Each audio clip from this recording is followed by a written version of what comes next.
As an international student, this is why I tend to not say things, because everything I say might affect my visa, which is why I feel so constrained whenever I want to say these things.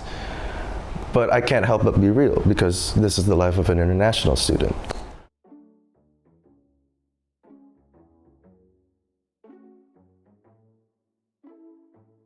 I'm from Indonesia, and I'm from this small city called Bogor. But my English teacher is from Ohio, and when the election happened, Trump won and he was like sad, and I didn't understand why. I came to America with a fairly liberal mind, and then now I just don't know where my mind stays. I'm not picking a side, because at the same time it really depends on which areas that it's so confusing, because everything's so disconnected. That's the way I see it. Here in the United States, I have to adapt, of course, to whatever politics is being thrown into my way or whatever culture is being, faced upon. I have to handle those tensions and I have to adapt to it, and it's sort of difficult because I'm transitioning from being Filipino to sort of being, being in a perspective of an American.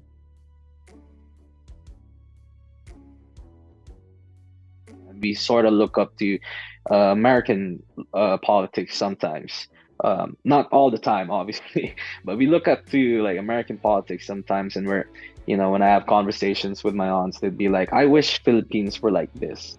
I never really looked up to like the way the American government functions, but like coming from a country that doesn't have democracy, obviously I do think it's good to have democracy. Like I don't agree with what my country does, but what America is doing with its democracy, it's not something that's like, it's clearly not working. It's just a hot mess. It's like better than what we have, but is it really better is kind of how I feel about it.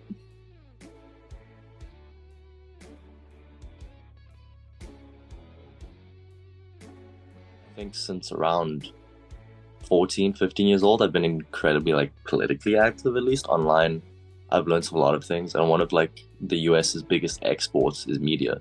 So I consumed a lot of US media, and with that came a lot of US politics. So I knew US politics to the same level that I knew my local politics back home. I didn't know too much about politics when I was a really little kid. Obviously, I knew that there were presidential elections, all that stuff. Then I moved to the UK. I was 8 when I moved there, so honestly, I was pretty young. And then when I moved to Shanghai, China, that was a much more pivotal time in politics, I would say, and also in my awareness of politics.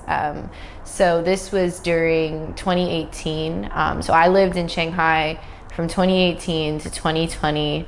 And during that time, there was constant political discourse. I mean, you had Trump tweeting something random every single day for the whole world to look at as a spectacle.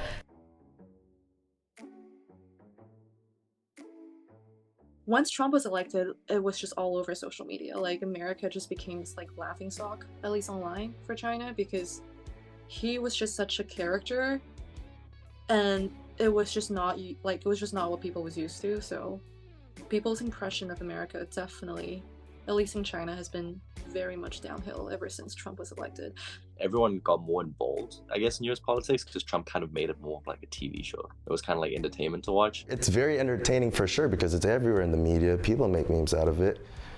And I kind of see that America's kind of governed by entertainment to begin with. There was a number of large political events going on, and I think America's decisions influenced the other countries' outcomes and decisions in their own problems. There's like a lot of similarities with, what the current political setting here in America and the current political setting in the Philippines.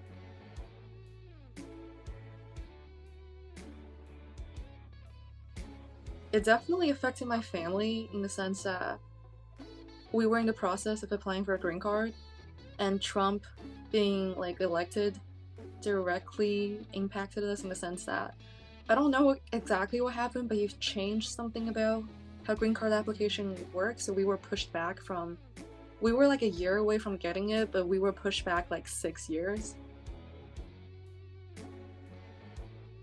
Something that I learned from living internationally is how globalized America really is, and especially in its politics.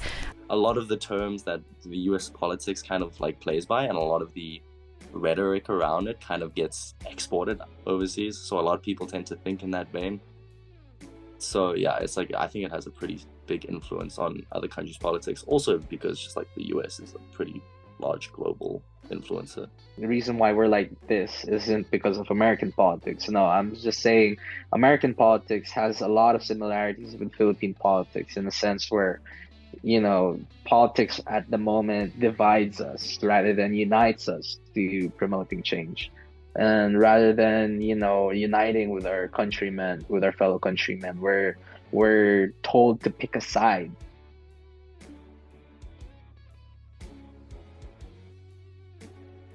I don't know that much about politics, I believe, but Indonesia's motto is unity and diversity, Bhinneka Tunggal Ika, which definitely means through our differences we are one.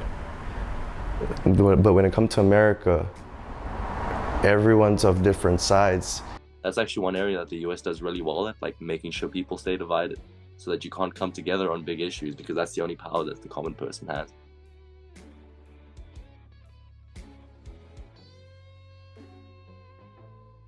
I could not agree more that a globalized perspective is imperative for the future. The more we can agree with each other and understand what's going on in other countries, the better we can help each other. And I feel like we are having more and more global problems that we have to work together and deal with. It's not just affecting one country, climate change, it's affecting everyone. And it's also a domino effect, a lot of these global problems. So if one country isn't making the right change, then it's gonna affect others. So I think it's very daft to only look at one country's perspective when considering any political change.